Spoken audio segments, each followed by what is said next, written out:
Halo guys, apa kabar kalian? Video ini adalah preview atau spoiler Battle Through the Heaven Season 5 episode 96 yang akan tayang hari Minggu. Oke, kita lanjut.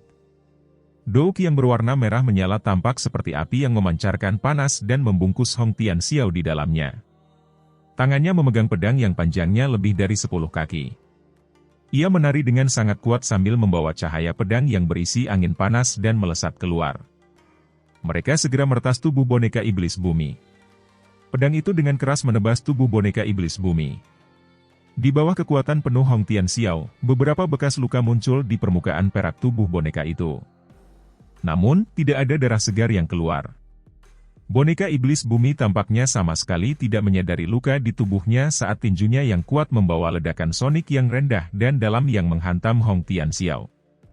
Hal ini menyebabkan Hong Tianxiao tampak sedikit sedih saat dia mencoba menghindar. Lagi pula, dia tidak kebal terhadap segala macam rasa sakit seperti boneka iblis bumi. Sudut mata Hong Tianxiao mengarah ke sosok yang perlahan melangkah di udara kosong. Wajah aslinya yang jelek menjadi lebih gelap. Dengan teriakan keras, pedang besar di depannya menari dan membentuk angin kencang. Cahaya pedang yang tajam mengeluarkan suara, shua-shua, saat mereka melemparkan tinju boneka iblis bumi ke samping. Pisau pemecah api. Douk yang berwarna merah menyala menggumpal dengan gila-gilaan pada pedang besar itu. Mata Hong Chen Tian menjadi dingin saat ditebas dengan marah. Cahaya pedang itu menembus ruang angkasa dan dengan kejam menghantam lengan boneka iblis bumi. Bilahnya memotong setengah inci ke dalamnya. Pedang berwarna merah menyala menyebabkan suara, cici, muncul sementara asap putih keluar dari lengan boneka iblis bumi. Bang! Mata boneka iblis bumi tetap kosong meski telah mengalami serangan seperti itu. Ia mengabaikan pedang besar di lengannya saat tinju berwarna perak tiba-tiba terlempar ke depan. Ini dengan kejam menabrak dada Hong Tianxiao. Kekuatan yang menakutkan muncul ketika tinju itu menghantam. Tenggorokan Hong Tianxiao mengeluarkan erangan tertahan. Tubuhnya bergetar dan dia buru-buru mundur. Seutas rasa manis di tenggorokannya ditahan dengan paksa olehnya. Karena kamu berani melukai bonekaku, kamu akan mati. Kaki Hong Tianxiao menstabilkan tubuhnya. Namun, sebelum sempat melakukan hal lain, suara yang agak acuh tak acuh tiba-tiba terdengar di belakangnya. Suara itu dikirim ke telinga Hong Tianxiao, dan matanya langsung menyusut. Tatapannya melihat ke arah di mana Xiao Yan berada, hanya untuk melihat bayangan perlahan menghilang. Rasa dingin tiba-tiba muncul di hati Hong Tianxiao saat dia melihat bayangan yang tersebar. Rasa dingin baru saja muncul ketika angin menakutkan tiba-tiba bertiup dari belakangnya. Hong Tianxiao buru-buru berbalik saat dia merasakan keterkejutan di hatinya. Tangannya yang memegang pedang besar berwarna merah menyala itu tidak ragu sedikit pun. Dia menggumpal douki di sekujur tubuhnya dan dengan kejam menebasnya. Cahaya pedang yang tajam diayunkan ke arah peluru meriam spiritual yang sangat besar.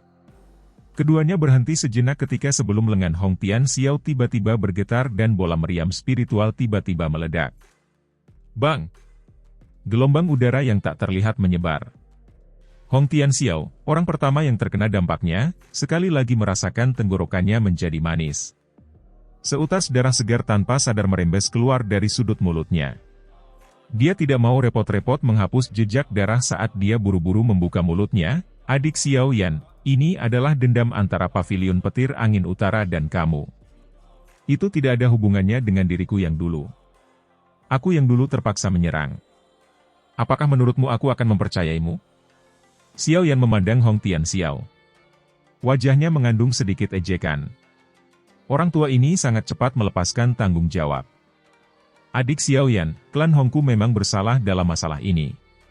Selama kamu membuka mulut, klan Hongku pasti dengan senang hati mengganti kerugianmu. Ekspresi Hong Tianxiao menjadi kusam saat melihat ini.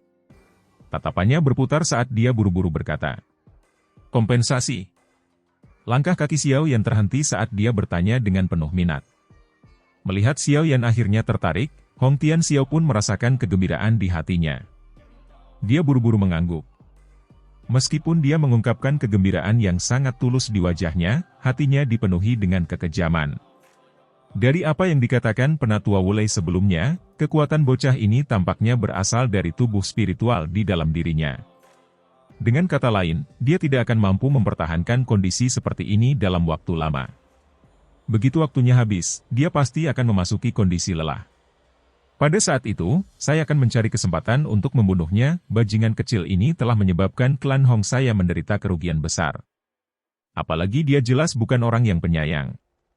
Jelas sangat sulit untuk berdamai dengannya setelah semua yang dilakukan klan Hong saya. Oleh karena itu, bocah ini harus mati. Meskipun pikiran jahat ini masih melekat di hati Hong Tianxiao, wajahnya dipenuhi dengan senyuman. Dia berhenti menunjukkan kesombongan yang biasanya dia miliki. Hihi, selama saudara Xiao Yan memiliki niat ini, klan Hongku pasti akan mengerahkan seluruh upaya kami. Jika kami bisa menyelesaikan dendam kami mungkin bisa menjadi teman. Xiao Yan sepertinya sedang berpikir keras. Sesaat kemudian, dia mengangguk sedikit dan berkata, karena senior Hong memiliki niat seperti itu, tentu saja untuk. Sebelum kata-kata Xiao Yan benar-benar terdengar, matanya tiba-tiba berubah menjadi gelap dan dingin. Hati Hong Tianxiao diam-diam berkata, tidak baik, saat melihat ini. Namun sebelum dia sempat menghindar, angin menakutkan tiba-tiba muncul di belakangnya. Xiao Yan, kamu bajingan. Kamu benar-benar berani menipu aku yang dulu. Hong Tianxiao segera mengeluarkan raungan marah saat merasakan kekuatan besar angin di belakangnya. Dia segera mengayunkan pedang di tangannya dengan kejam ke arah punggungnya. Akhirnya, suara dentang-dentang yang jelas muncul saat ia memotong lengan boneka iblis bumi. Namun boneka tidak mundur. Sebaliknya, ia melangkah maju, merentangkan lengannya, dan memeluk Hong Tianxiao dengan erat. Hong Tianxiao terkejut saat anggota tubuhnya tertahan. Dia dengan cepat mulai berjuang. Douqi berwarna merah api keluar dari tubuhnya seperti gunung berapi yang meletus. Namun, boneka iblis bumi dengan tegas menahan Hong Tianxiao di bawah perintah Xiao Yan. Itu benar-benar mengabaikan panasnya Douqi. Aku yang dulu pasti tidak akan membiarkanmu membunuhku semudah ini. Mata Hong Tianxiao menunjukkan kegilaan setelah menyadari bahwa Xiao Yan berniat membunuhnya setelah dia ditahan oleh boneka iblis bumi. Douqi di dalam tubuhnya bertabrakan. Segera, kekuatan yang liar dan ganas segera melonjak. Dari penampilannya, orang tua ini sebenarnya sedang berpikir untuk menghancurkan dirinya sendiri. Xiao Yan tampaknya sudah mengantisipasi rencana Hong Tianxiao. Douqi di tubuhnya melonjak, dan tubuhnya bergegas maju seperti hantu. Matanya sedingin es sementara telapak api berwarna hijau giok muncul. Itu seperti kerucut api yang ditusuk dengan kejam ke depan. Hong Tianxiao yang sedang berjuang tiba-tiba menjadi kaku di tengah suara lembut. Dia perlahan menundukkan kepalanya dengan susah payah dan melihat tangan api yang menembus dadanya. Kekejaman di matanya belum mencapai puncaknya saat memadat. Xiao Yan tanpa ekspresi setelah menghancurkan kekuatan hidup Hong Tianxiao dengan satu serangan. Xiao Yan tiba-tiba meletakkan tangannya di kepala Hong Tianxiao dan menariknya dengan kasar. Tubuh spiritual ilusi segera ditarik keluar. Adik kecil Xiao Yan. Aku yang dulu akan mati bersamamu hari ini.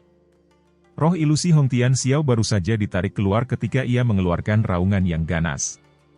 Namun, sebelum jiwanya dapat menghancurkan dirinya sendiri, kekuatan spiritual yang agung telah keluar dari tubuh Xiao Yan dan bertabrakan dengan keras dengan jiwa tersebut.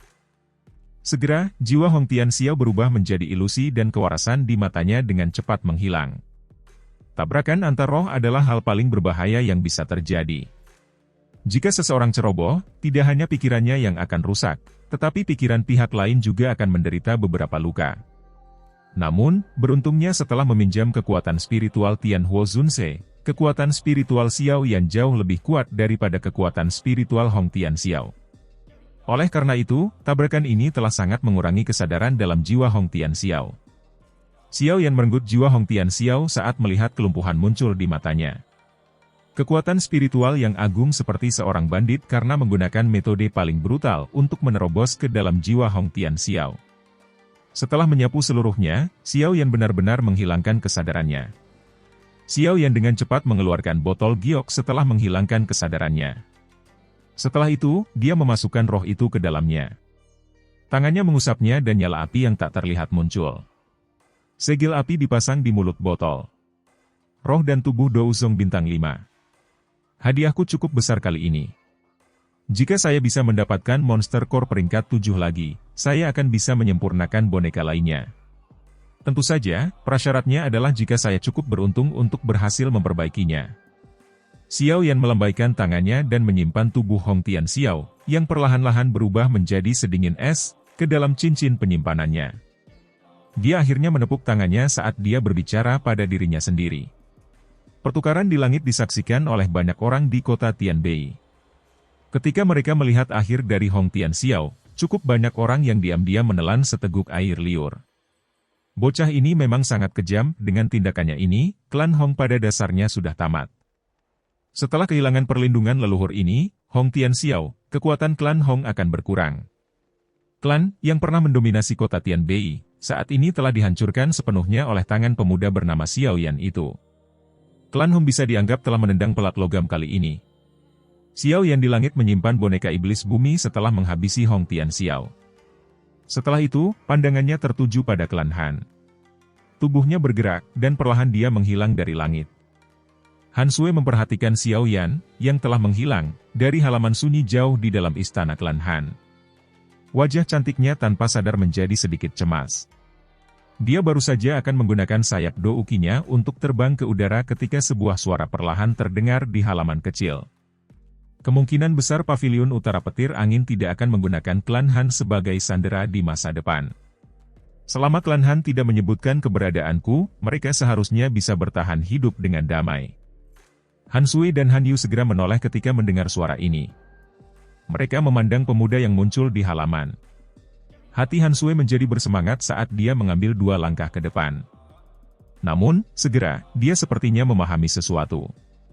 Wajah cantiknya menjadi agak pucat saat dia bertanya, kamu tidak akan kembali lagi setelah pergi, kan? Xiao yang tersenyum dan dengan lembut menjawab, saya telah menyinggung pavilion petir angin. Jika saya melibatkan diri dengan kalian semua, kemungkinan besar masalah hari ini akan terulang kembali. Hebatnya, ketika kekuatanku mencapai tingkat di mana aku tidak lagi takut pada pavilion petir angin, aku akan datang mengunjungi klan Han. Saya harap Anda tidak akan mengusir saya saat itu. Han Sui dengan erat menggigit bibir bawah merahnya dengan bagian belakang giginya. Tubuh cantiknya memiliki perasaan tidak stabil. Dia samar-samar menyadari bahwa dia mungkin akan kesulitan bertemu Xiao Yan lagi di masa depan setelah mereka berpisah hari ini. Xiao Yan, terima kasih. Klan Han akan mengingat kebaikanmu ini. Han Yu dengan lembut menghela nafas pelan. Dia melangkah maju, menarik Han Sui, dan dengan lembut berbicara kepada Xiao Yan. Senior Han Yu terlalu sopan. Saya hanya menyelesaikan masalah yang saya buat. Xiao Yan tersenyum. Dia segera melihat wajah pucat Han Sui dan menghela nafas dalam hatinya. Sambil menangkupkan kedua tangannya, dia berkata, bantu aku mengucapkan selamat tinggal pada kakak laki-laki Han Chong dan yang lainnya. Kalian adalah kelompok teman pertama yang kudapat setelah tiba di wilayah Central Plains. Semoga kita bisa bertemu lagi. Suara Xiao yang terdengar sebelum tubuhnya bergetar dan perlahan menghilang. Han Sui menyaksikan Xiao Yan yang perlahan menghilang. Dia akhirnya tanpa sadar menerkam pelukan Han Yu dan mulai menangis. Sosok Han Fei buru-buru muncul di pintu masuk halaman. Namun, ketika dia melihat Han Sui menangis, dia hanya bisa menghela nafas. Tatapannya memandang ke langit yang jauh saat dia bergumam, teman kecil Xiao Yan, klan Han akan menerima bantuanmu ini. Kami pasti akan membalas budi Anda di masa depan jika kami memiliki kesempatan.